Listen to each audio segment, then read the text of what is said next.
Alright, hey guys, welcome to my corner of the internet. Today we're going to be doing something a little different.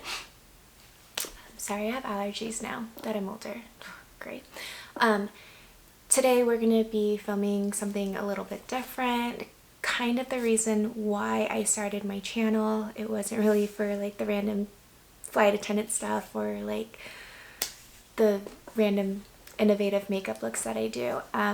It was really kind of for the series that I've been really wanting to start for quite some time, and the series really wasn't going to start with me, but with everything that's going on in the world with social distancing and the coronavirus, it kind of came to having to start this series with me. So as you can tell, this series is called A Journey Through My Heels, and when I'm able to go and film with other people, it is going to be called A Journey Through Her Heels. And I just kind of want this series to be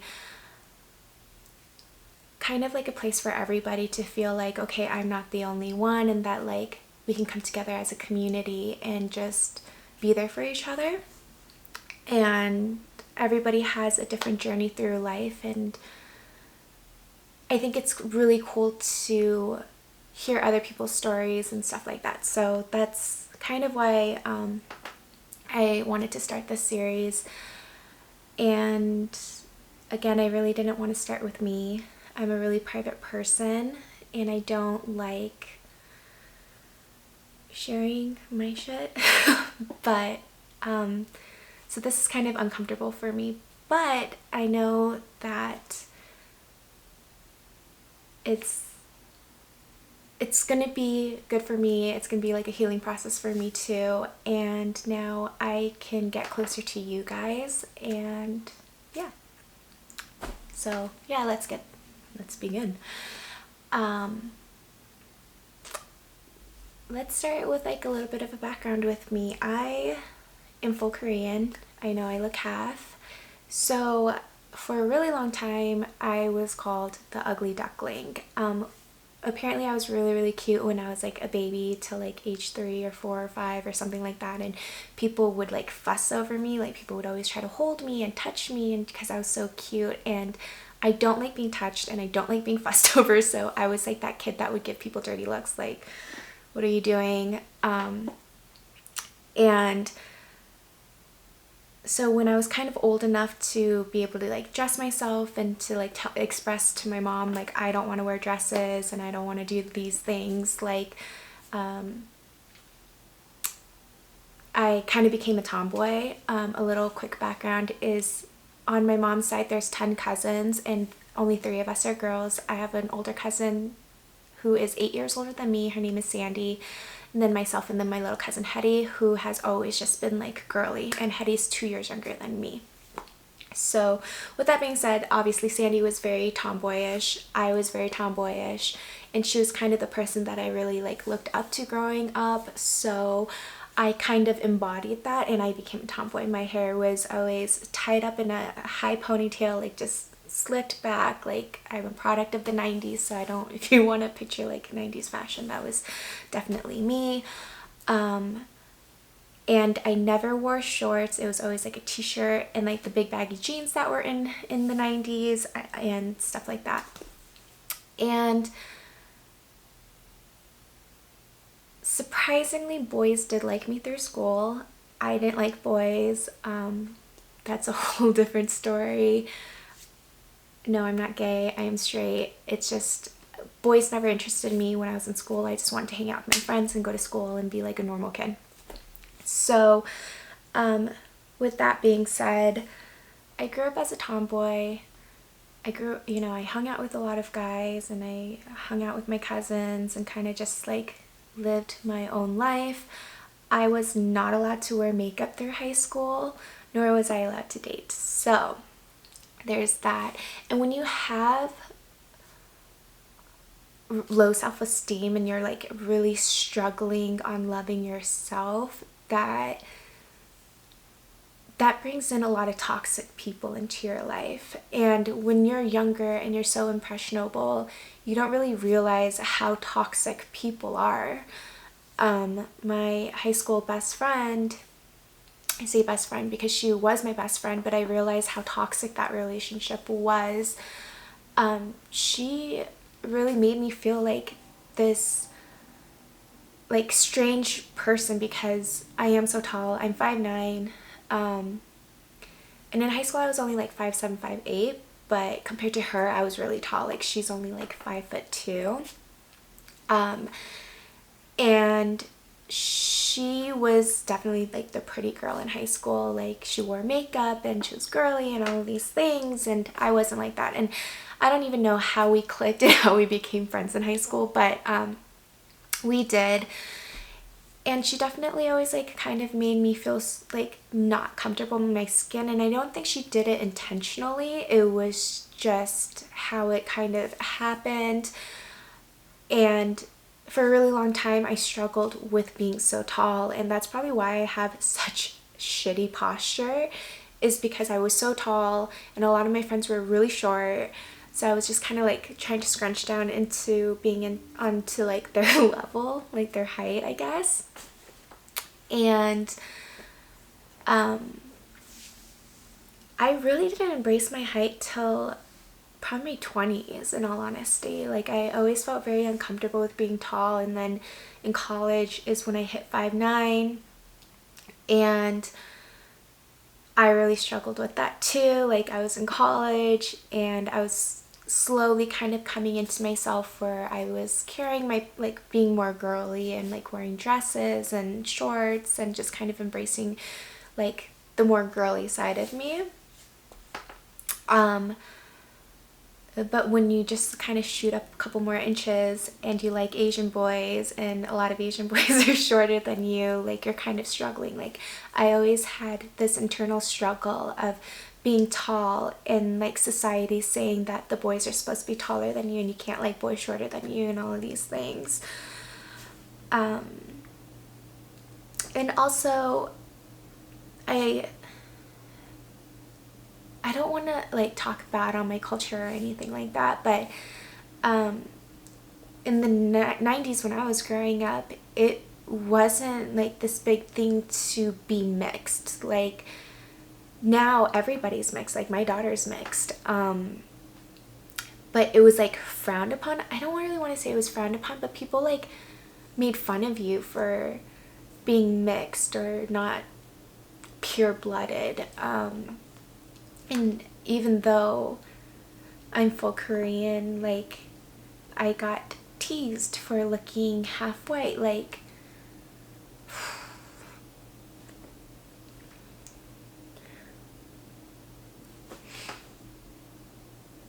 sorry guys, I didn't think I was gonna cry in this video.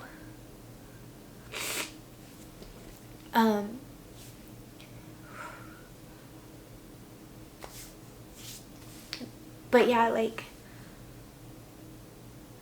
really being like mixed wasn't really a thing when I was growing up. So that was like something that was hard for me to embrace, is being full Korean and looking half white and having such like American features, and all the mean and degrading words that I was called.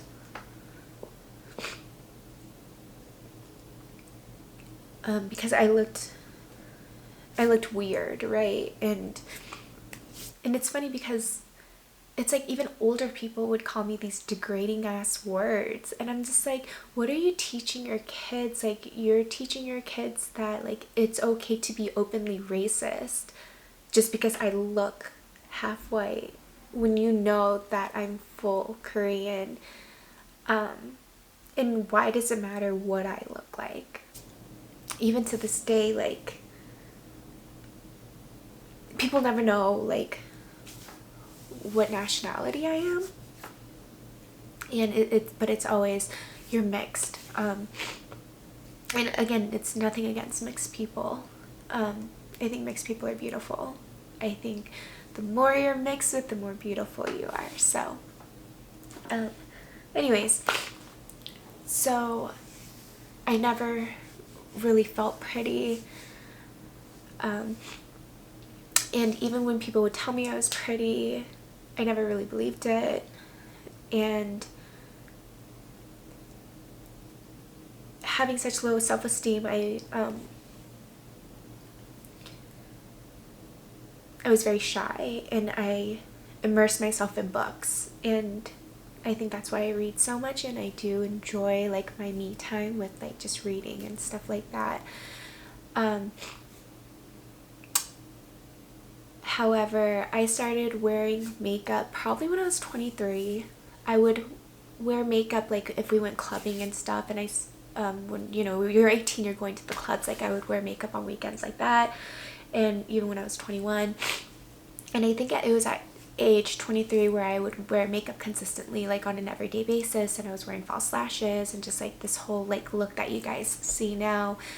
And at 21 was really when guys started to like me, and I realized it was like the makeup and like being girlier, and like I would hear like, oh, you're so pretty and all of these things. But because you grew up for the last like other years of hearing, oh, you're not pretty, you're not good enough, you need to be more girly, you need to do this, you need to do that, you need to, like all of these things, and it's like programmed in your head.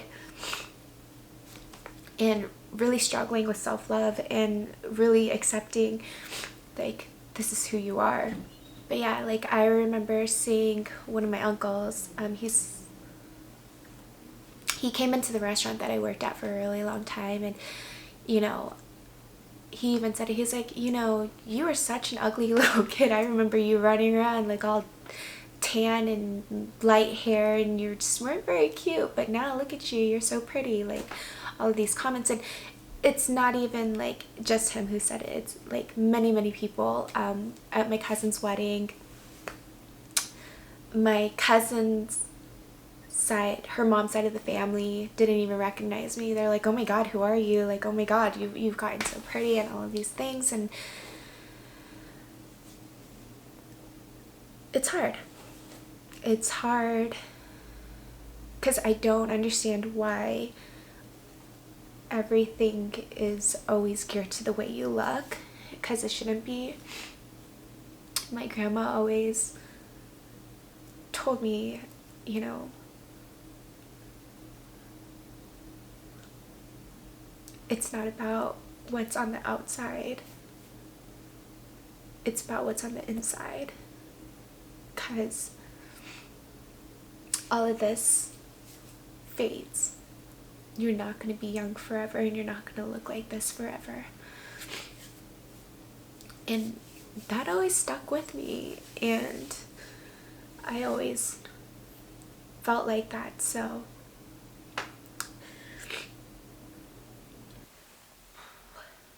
in my 20s, let's kind of like move on. So in my 20s, I was wearing so much makeup, just full-blown eyeshadow, false lashes, like everything, like on a daily basis. And when I went swimming, I never went in the water. One, because I'm allergic to chlorine, and you know, two, my makeup was gonna come off. So I think it got to the point where nobody ever saw me without makeup. Like if I was staying the night at my friend's house, like I would fall asleep with makeup on, but I would take off like the powder and concealer and just like leave my eyes on, because I felt like if I at least have eyeliner and like my false lashes on, I still feel pretty. And that was a whole thing probably throughout my 20s. And then I got to my late 20s and I just said, fuck it, I don't even care. Like if a guy only likes me because of the way I look, then you're not the person that I need to be with. And if you're only my friend because of the way that I look, then you shouldn't be in my life either.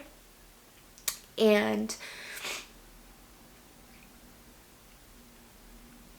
I just started to like accept the way that I looked without makeup, and I just said, fuck it. Honestly, through all of this, like I've kind of just learned to accept who I am and to love myself for the way God made me, and that I'm still beautiful with or without makeup. And you know, my mom, like even the other day, because of quarantine, I really haven't been wearing makeup, honestly, and I don't care. But even my mom said it. She's like watching me put on my makeup, and she's like, good Lord, you look like a whole different person without makeup. Like you should wear makeup more. And then my dad, you know, chimes in, he's like, yeah, you need to wear makeup. And, you know, back in the day, like, that would have probably really, like, hurt my feelings and, like, put me down this whole spiral of insecurities. And this time I just brushed it off and I said, you know what, fuck it, I don't care. I'm like, that's your opinion, like, it is what it is. Like, I'm beautiful with or without makeup. The internet's seeing me without makeup, with my beautiful tutorials. They're so innovative, you guys. Like, I don't know what to do. But yeah, anyways, being older and knowing what I know now, and still being called the ugly duckling, but what did she say? I was the ugly duckling, but now I transformed into the beautiful swan. I fucking hate hearing that.